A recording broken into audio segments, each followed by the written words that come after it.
It is difficult to find happiness within oneself, but it is impossible to find it anywhere else.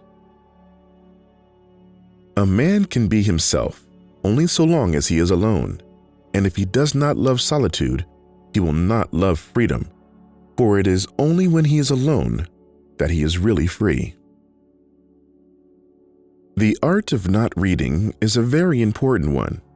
It consists in not taking an interest in whatever may be engaging the attention of the general public at any particular time.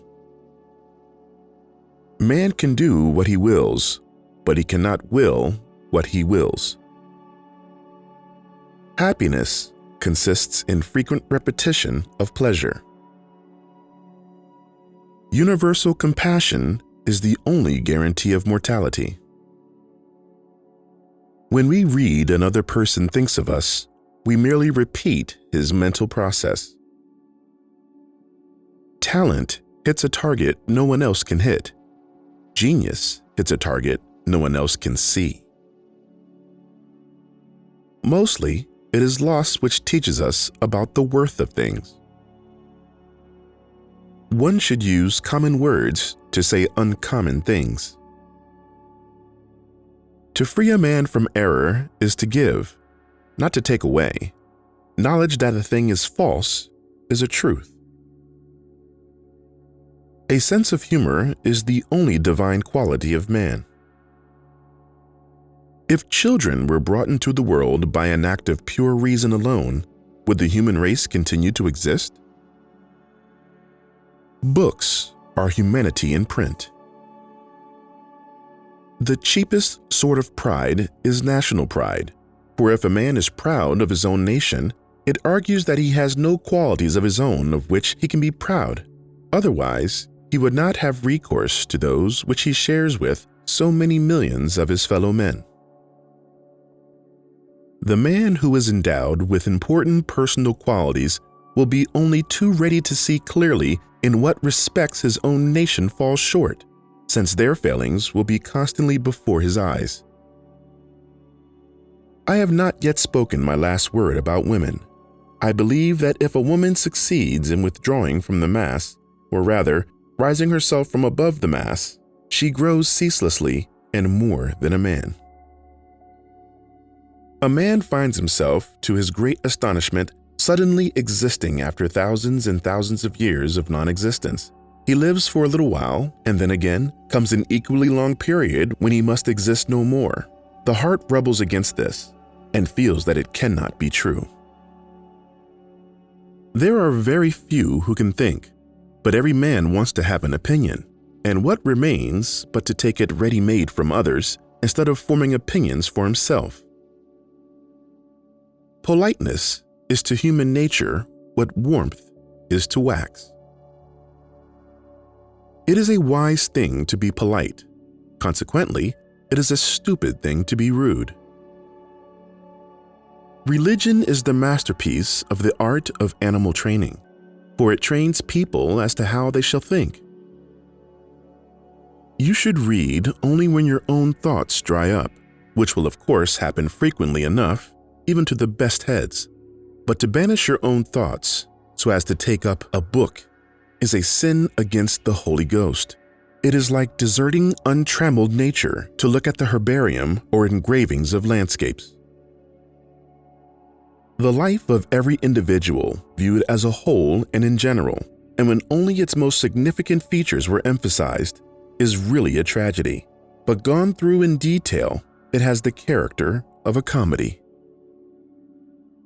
For the more one reads, the fewer are the traces left that one has to read.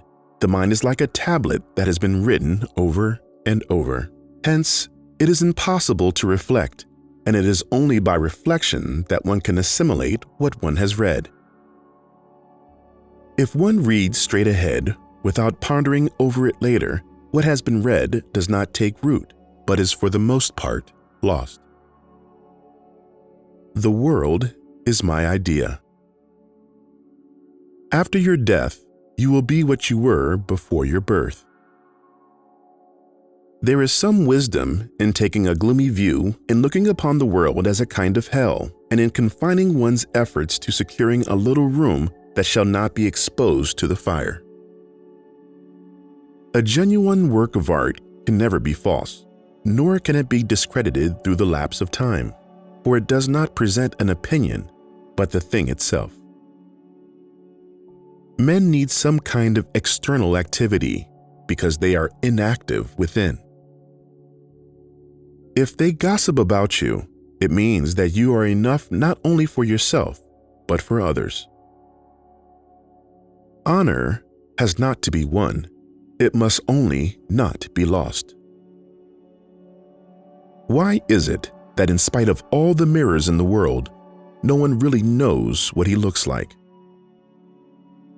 Life is short, and truth works far and lives long. Let us speak the truth. There is only one inborn error, and that is the notion that we exist in order to be happy. Faith is like love. It does not let itself be forced. What disturbs and depresses young people is the hunt for happiness on the firm assumptions that it must be met with in life.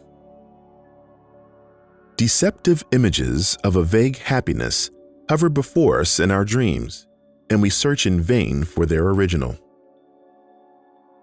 Almost all of our sorrows spring out of our relations with other people. There is no more mistaken path to happiness than worldliness. Reading is merely a surrogate for thinking for yourself. It means letting someone else direct your thoughts. Many books, moreover, serve merely to show how many ways there are for being wrong and how far astray yourself would go if you followed their guidance. The inexpressible depth of music, so easy to understand and yet so inexplicable, is due to the fact that it reproduces all of the emotions of our innermost being, but entirely without reality and remote from its pain. Music expresses only the quintessence of life and its events, never themselves. Change alone is eternal, perpetual, immortal. If we were not also interested in ourselves, life would be so uninteresting that none of us would be able to endure it.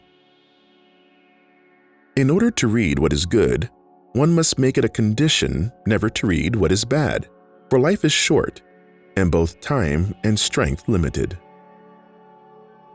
To attain something desired is to discover how vain it is, and though we live all our lives in the expectation of better things, we often at the same time long regretfully for what is past. We seldom think of what we have, but always of what we lack. He who writes carelessly confesses, thereby at the very outset that he does not attach much importance to his own thoughts.